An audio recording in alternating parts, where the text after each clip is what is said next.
Panel பாத்தீங்கன்னா பின்னாடி கைசல் பிரம்மாண்டமா நிக்கும். நம்ம ஹீரோவோட ஆரா பயங்கரமா இருக்கும். செம்ம டென்ஷன்ல இருப்பான். நம்ம ஹீரோவோட ஆராவை பார்த்து பயந்து போய் அந்த கிரீன் ஆர்க்கோ பயந்து பேசும். நான் தான் குரோக்டாரோ, இந்த ரெட் பிளேடோட பாஸ் அப்படின்னு சொல்ல நம்ம ஹீரோ நீ பொத்திக்கிட்டாங்கன்றா வரண்டா உங்ககிட்ட அப்படின்னு சொல்லுவான் பாருங்க. செம்ம மாசா இருக்கும். நம்ம ஹீரோ இவ்வளோ டென்ஷன் ஆனதே இல்லை, வேற லெவலில் டென்ஷன் ஆயிட்டான். மண்டைக்கு ஏறிச்சு அவனுக்கு. அடுத்து நம்ம ஹீரோவோட தங்கச்சி ஹீரோவை கட்டி பிடிச்சிட்டு அண்ணா அப்படின்னு அழுதுட்டு இருக்கேன். நம்ம ஹீரோவோ ஒன்றும் இல்லை அதான் நான் வந்துட்டேன்ல, மன்னிச்சிரு நான் கொஞ்சம் லேட்டாக வந்துட்டேன் அப்படின்னு சொல்லிட்டு இந்த பசங்களா சேஃபாக இருக்கீங்களா?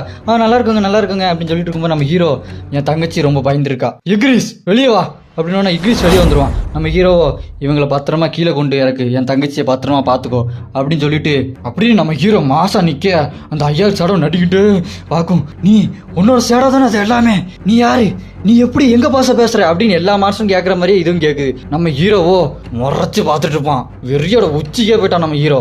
அப்படி நின்றுட்டு இருக்க அதுவோ இவன் பதில் சொல்ல மாட்டான். அட்டாக் பண்ணுங்கடா அப்படின்னு சொல்ல போவானுங்க பாருங்க, பறந்து போயிட்டு இருக்க. நம்ம ஹீரோ அசால்ட்டா விரல பிடிச்சி மடக்கி ஒட்டச்சி சுத்தி தரையில போட்டு பாருங்க பயந்துருவானுங்க எல்லாரும். அடுத்து 2 பேர் ஓடி வந்துட்டு இருக்க. நம்ம ஹீரோ டாமினேட்டர் டச்சை யூஸ் பண்ணி 2 பேரும் ஒன்னா நசுக்கி கொண்டுருவான்.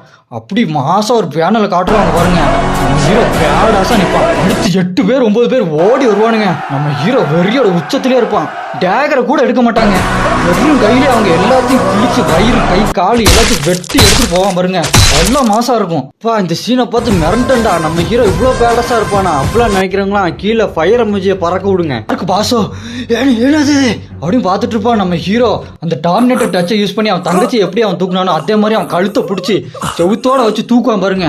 தூக்கிட்டு இந்த பக்கம் பார்த்தா பசங்களாம் கொடூரமா செத்து கிடப்பானுங்க. அதை பார்த்துட்டு நம்ம ஹீரோ அவன்கிட்ட கேட்பான், ஏன்டா மனுஷங்களை ஏன் இந்த அளவுக்கு கொடூரமா கொள்றீங்க அப்படின்னு கேட்க, எங்க மண்டைக்குள்ள மனுஷங்களை கொல்லுன்னு ஓடிக்கிட்டே இருக்கும் அப்படின்னு சொல்லுவானா. நம்ம ஹீரோவோ அப்பனா என்ன பார்க்கும்போது உன் மண்டைக்குள்ள என்ன கேக்குது அப்படின்னு கேட்க, இல்ல என்ன மன்னிச்சிருங்க அப்படின்னு அவன் சொல்லிட்டே இருப்பான். நம்ம ஹீரோவோ பதில சொல்றா, என்ன பார்க்கும்போது உன் மண்டைக்குள்ள என்ன கேக்குது அப்படின்னு கேட்க, என்ன மன்னிச்சிருங்க திரும்ப பதில் சொல்லாம அதே சொல்லிட்டு இருப்பானா நம்ம ஹீரோ. அப்பனா என்ன பார்க்கும்போது மனுஷங்க மாதிரி தெரியல அதுதானே.